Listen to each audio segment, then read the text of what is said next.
Hey everybody, Steve Joy here. Just doing another review of the Hackmaster. This is Hacklopedia of Beasts, Volume 3, Elemental Hippopotamus, or Elemental to Hippopotamus. So this is E to H, basically. Each book is a monster manual that covers a range of monsters in alphabetical order. So I just thought I'd go through these. These books are out of print, and but I think that they're great. If you can find them in a used bookstore or on eBay or somewhere, they have a lot of flavor to them and a lot of color. They were a lot of the monsters are meant to be humorous. Now there's a rehashing of a lot of the monsters as well. You're going to find familiar things like fire giants and whatever in here. But then there are unique monsters to Hackmaster itself, which I think can be used in, OSR games really easily. Or first edition kind of games. And I'll just give you an example. I'm just picking some random monsters here as an example. You can go watch my review of Volume 1 and Volume 2 if you want. But here's just a few examples of the monsters. Oh, and by the way, this is published by Kenzer and Company. Like I say, they haven't been around for a while. Maybe you can get them on Drive-Thru-RPG. I'm not sure. I don't believe so. I think you have to get them on eBay or else used bookstores or whatever. But you can sometimes get them for a good deal. This one here, I got for $10. Hell of a deal, actually. So, here we go. So this is the Dire Elk. So I'll just read you the description. I'll read you the combat of each of these monsters. It already cracks me up, the idea of a dire. And I love the artwork. Look at this elf here. I mean, you can tell he means business. Alright, here we go. The standard elk is extremely sensitive to magical energies, especially evil magical energies. Dire elks are normal elks that have absorbed some of this evil energy. While most elks are calm and lethargic, these elks are aggressive and quick. Actually, that's not true. If it's rutting season, they're anything but lethargic. Their coats have turned dark from the normal brown to a dark gray brown to nearly black. Their rack of antlers is larger than that of a normal elk. The sound of the dire elk call during mating season is an extremely sinister bellow. Yeah, and a normal elk during rutting season, that's what it's called when they go into heat. Is a dangerous creature for anybody, seriously. So I imagine a dire elk would even be worse. I would up it a level just because I know about elk. So combat tactics. Dire elks will attack almost anything in their territory except other elks, other dire elks, and other antlered beings. Oh, that's interesting. So if a hero was wearing antlers on their helmet, would the dire elk ignore them?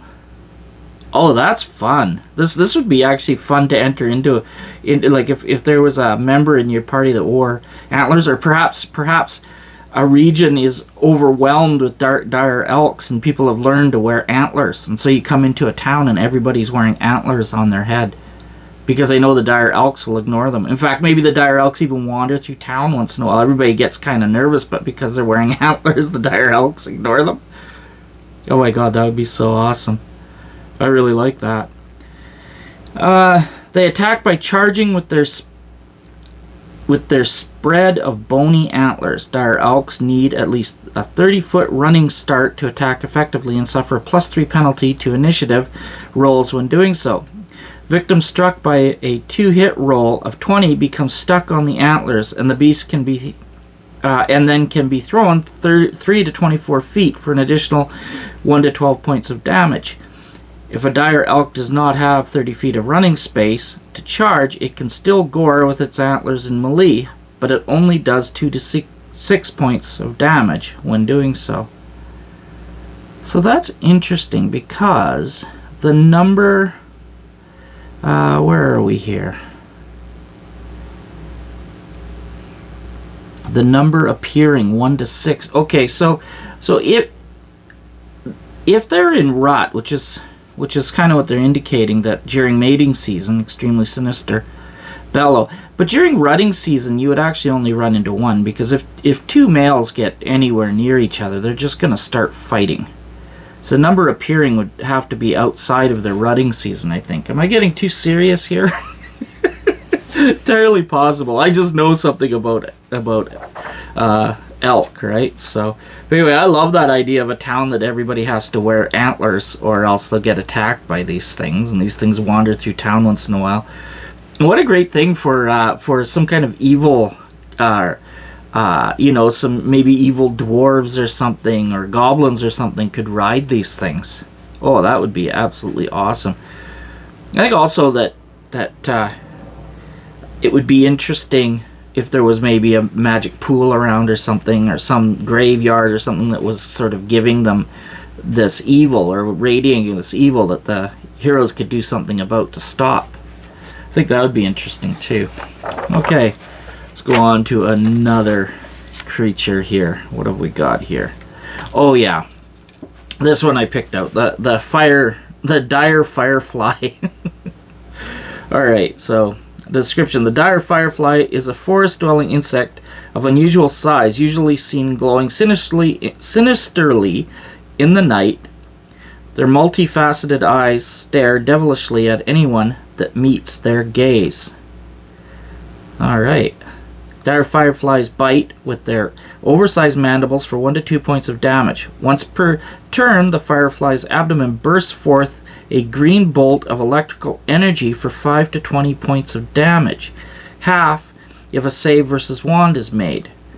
At a range of 14 feet, if attacked, it will fly above an opponent, but will remain within the range of its own special attack. Wow, okay, that's interesting. So the Firefly has an electrical attack, hack factor of 4. Let's look down here. Habitat Society. Fireflies do not enjoy associating with humanoids, but much prefer to rip the limbs off helpless gnomes. This is why I love Hackmaster. Or to slowly devour living prey. An inscrutable creature, dire fireflies appear in small groups at dusk, excuse me, I can't read, and will fly lazily along the path of potential prey.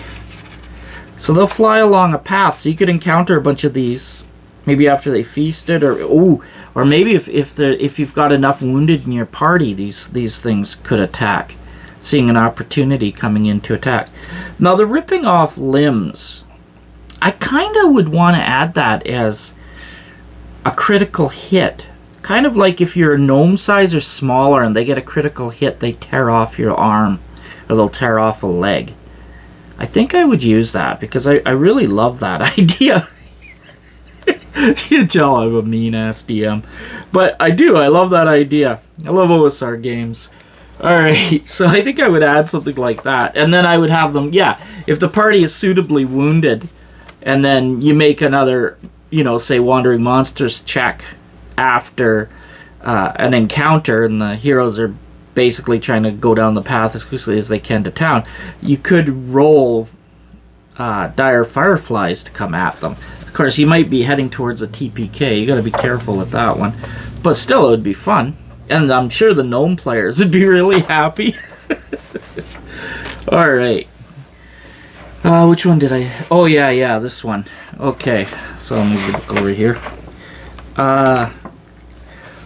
Gloomwing. Description. The Gloomwings are huge moths with subtle black and silver streaks over their wings and bodies.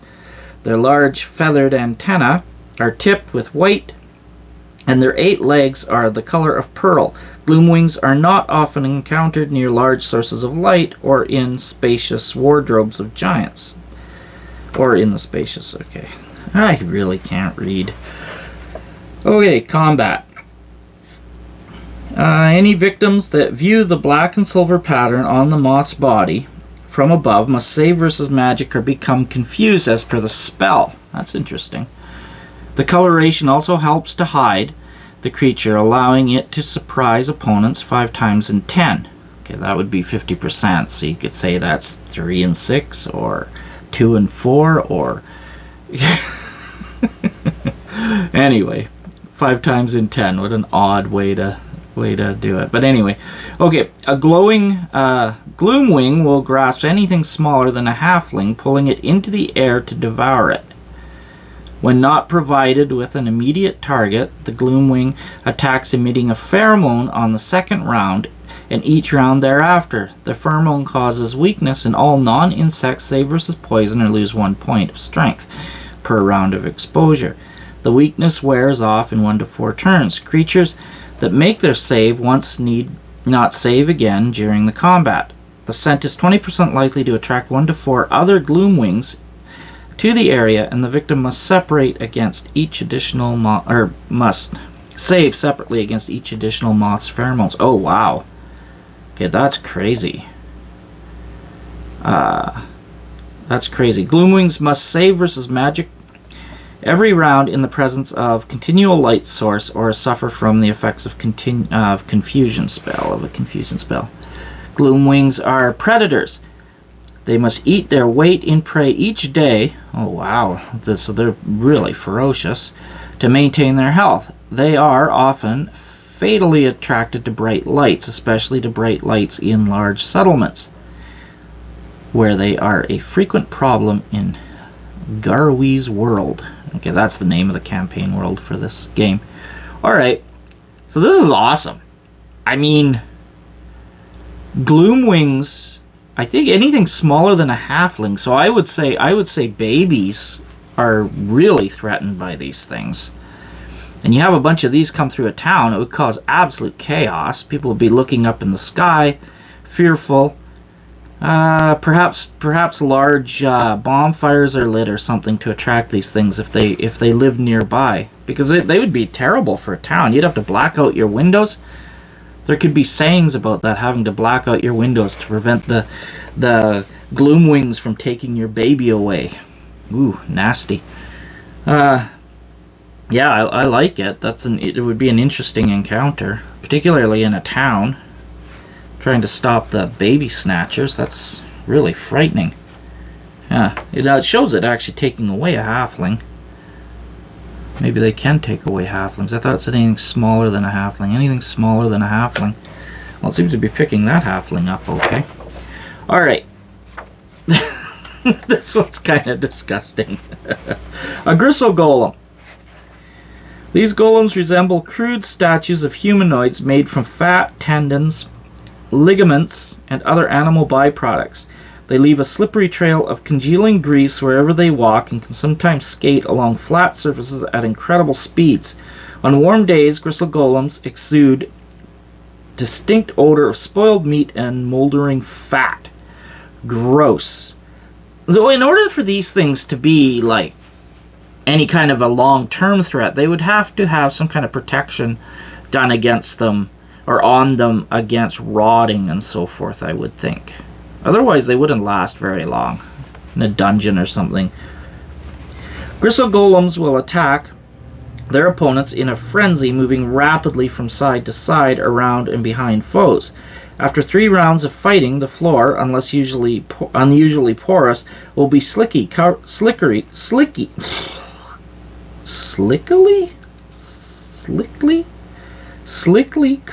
All right, that's gotten me because I didn't even know that's a word. I'm gonna have to check that. As if affected by a grease spell. Grisso Golems never lose their balance or fall down when fighting or sliding on their own slick trail. Victims stuck eventually become so greasy that after 2 hits they must make dexterity checks to hold on to their weapons. This check is made at -1 per hit. Grisso Golems can regenerate at the rate of 1 hit point per turn, but cannot regenerate after reaching 0 hit points. Grisso Golems are rather vulnerable to fire. I bet they smell good if you set them on fire. I mean, unless you're a vegan, then I suppose it wouldn't. But yeah, I think that would probably smell pretty good. And will go up in flames if struck by fire, taking the same amount of fire damage each subsequent round. The golem inflicts double damage to victims with each attack after being set afire due to spattering grease. Electrical attacks do normal damage, but have a percentage chance equal to the damage of igniting the golem. Cold and acid attacks do not affect the Grisso Golem, thanks to the natural insulating properties of the animal fats it is made from, but normal weapons and magic weapons can damage it. Grisso Golems can squeeze themselves through openings as small as 4 inches in diameter. Oh, that's interesting. Thus, a Grisso Golem whose arm is slashed off can reach the missing piece in 1 to 4 rounds or recover from a grievous hammer blow to the head or torso just as quickly. Wow. Alright. So that's an interesting one. So they must have something that keeps them from rotting. Perhaps they're like partially undead or something. But they do smell like they're rotting. Or so maybe they just very slowly rot over a long period of time. But that has great. If they can squeeze through a small crack of 4 inches, that offers all kinds of possibilities for a trap where they could squeeze in and surprise the heroes, or perhaps the heroes could see them through some grates or something, so they can't reach through to reach it, but they can see it standing there, perhaps not realizing that it could come at them. Yeah, I can see all kinds of possibilities of that one.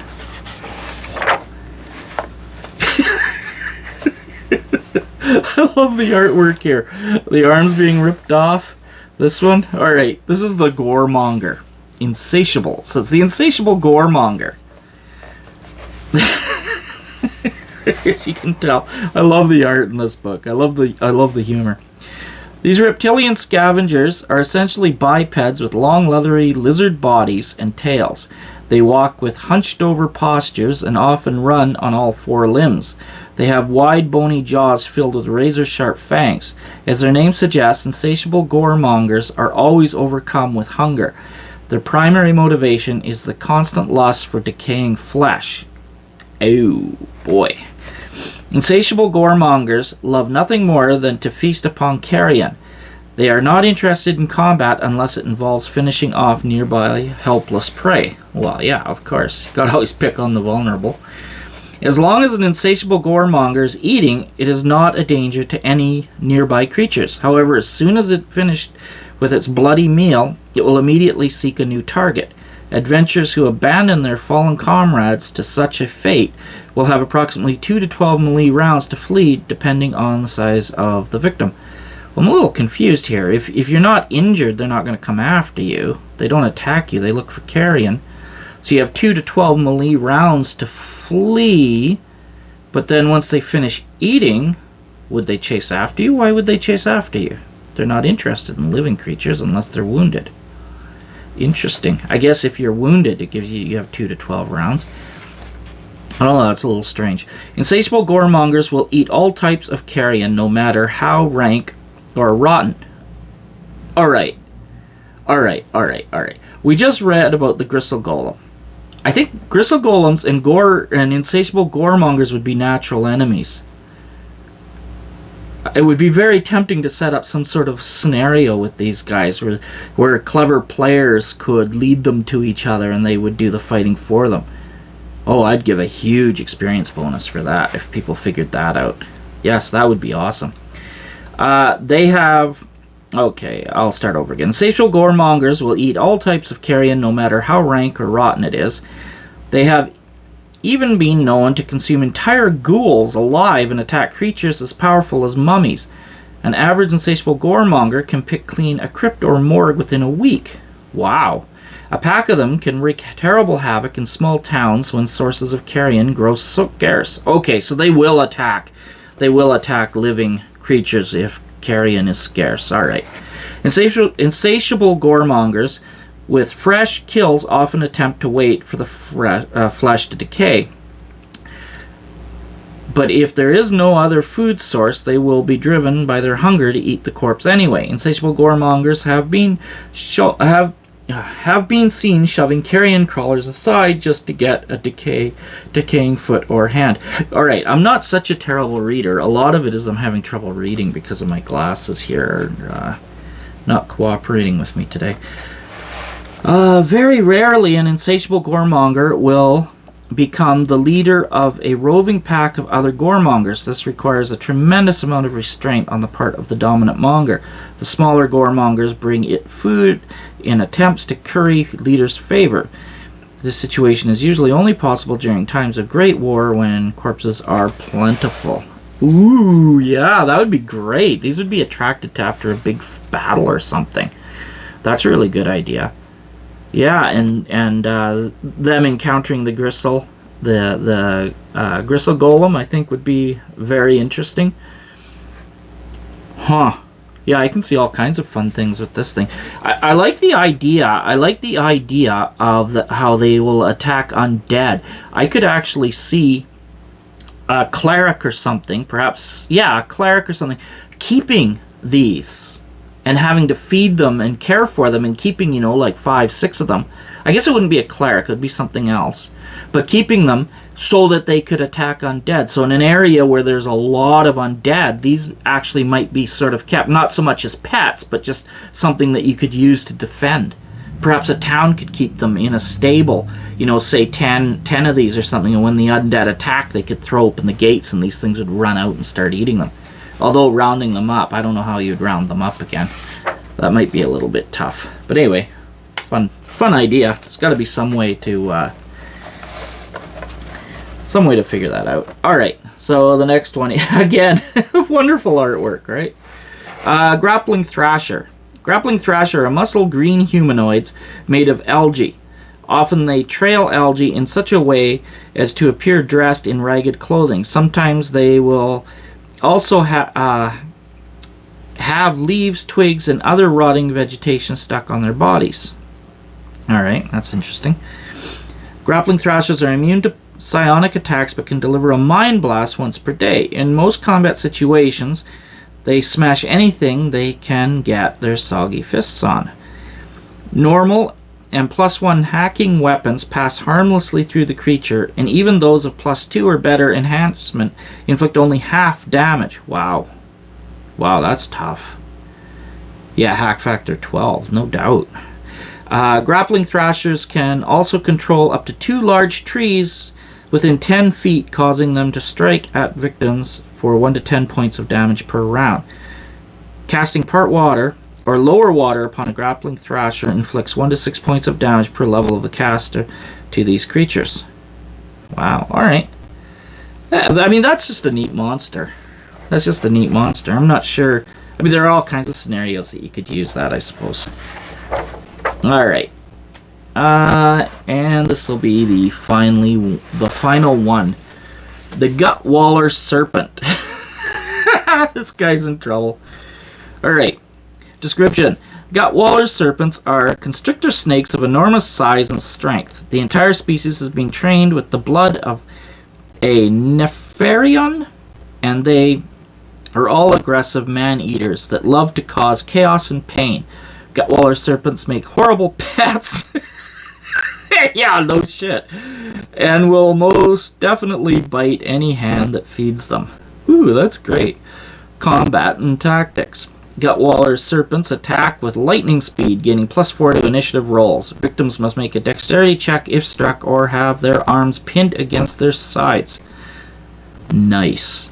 Gutwaller serpents like to squeeze victims to feel their panic and pain as they die among its coils. They constrict for 1 to 6 points of damage, +1 per 2 hit dice, which depends on the Gutwaller serpent's size. Victims are always swallowed whole after they have been properly tenderized through lengthy constriction. Gutwaller serpents have also been known to use their constricting abilities to destroy items of value, crushing buildings, supports, and weakening foundations, causing man-made objects to collapse. Wow! So, that would be awesome to have some kind of evil creatures if they attack a town or something, to have these giant Gutwaller serpents at their command. Maybe they have a spell or something, some way to control them, and they can send them slithering into a town to smash the town's defenses. That'd be awesome. Frightening, but it would be awesome. Yeah, okay. There we go. There's lots of monsters in here, though. That's just a taste. But anyway, That's the Hackmaster Hacklopedia of Beasts Volume 3. Again, if you run an OSR game, or even if you have a 5e game and you want to add some levity to it, or some really off-the-wall monsters, highly recommend it. Though I don't believe it's in print anymore. You have to find it on eBay or somewhere.